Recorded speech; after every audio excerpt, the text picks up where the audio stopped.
Hello everybody, and I hope you're well.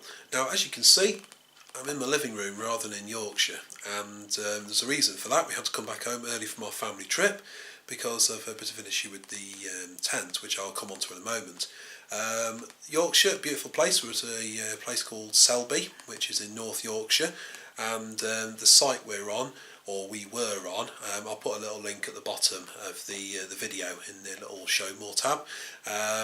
I would recommend the site because on the 2 nights that we were there, it was very nice, but unfortunately the weather wasn't, and anybody who's seen the news will appreciate that the UK has pretty much, I would say, one of the wettest Aprils so far, even though we're only really just into it.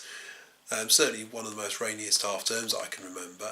It's raining again now, and so we thought we'll carry on. We're outdoorsy people, and as somebody else had made the comment on their YouTube channel, there is no such thing as bad weather. I think it was. Yeah, no such thing as bad weather, just bad clothing choices. That's not my line, but I agree with that completely. At the end of the day, get a waterproof on, go out and enjoy yourself. There are limits and there are practicalities. And the tent was one of them, which because it failed on us, it basically meant that we weren't going to stop the last night. The tent itself was a Coleman Cobuck Valley 4. I say was because it's now gone back and I've been refunded. But the issue was actually a manufacturing defect, in my opinion.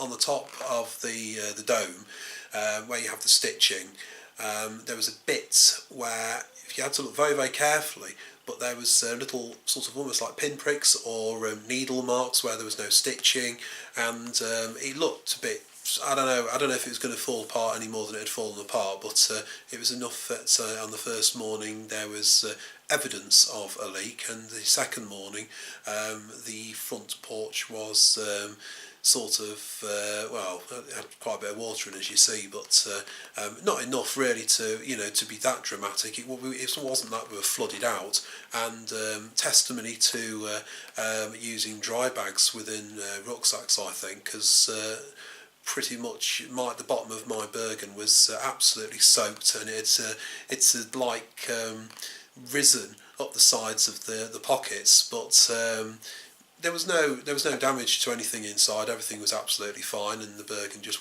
came back in the car and went out in the garden and dried out. My wife bag was waterproof as well, so there wasn't an issue there. And I think it was being sensible and keeping electronics out of, well, effectively where you're going to get them wet or may get them wet.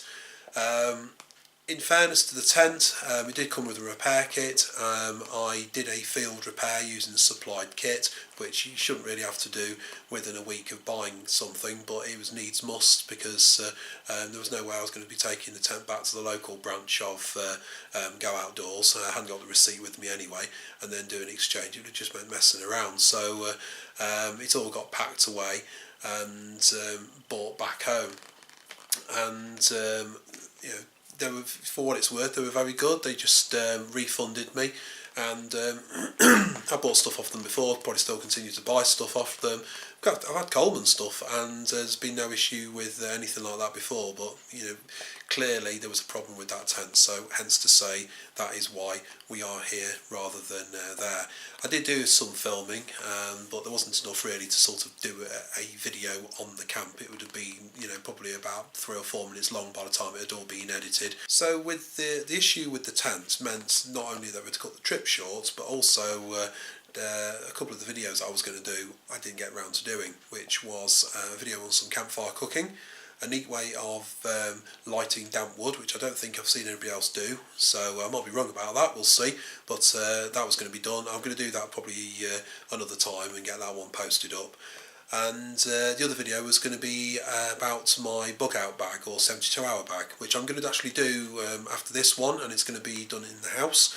Admittedly, it would have been better if I'd have done it out on site or location, so to speak. But at the end of the day, if you've got a family, you know, you got their interests at heart, and you don't want to just subject them to sort of misery while I'm messing around in the drizzle trying to film. You know, it's not fair on them. So that was the reason why I didn't mess around up there trying to do the video, which I could do here. So sorry about that, and sorry for the lack of the camp video, because in fairness I did do a bit of footage, but I think by the time I've edited it out and you know, so on and so forth, it had been at best, I'd have said 5-10 minutes long at most, and really it's not worth, in my opinion, to do a video and bill it as a camping video for 3-night camp and it'd be 10 minutes long. You know, it's a bit of a cheat, in my opinion, so I'm not going to do that to you. I'll get another video done of a 72-hour camp, you know, hopefully at another time. So that is the video, and that is effectively the spring camp as it was. But watch out for the next video, which will be the bug out bag. And just time to say thank you very much for everyone who's subscribing to the channel. I think at the last count was about 235, so I appreciate that, and thank you to everyone who's leaving comments on the video. Any comments or suggestions, obviously, please feel free to leave them. The next video will be about the bug out bag. So until then, thanks very much for watching, and bye for now.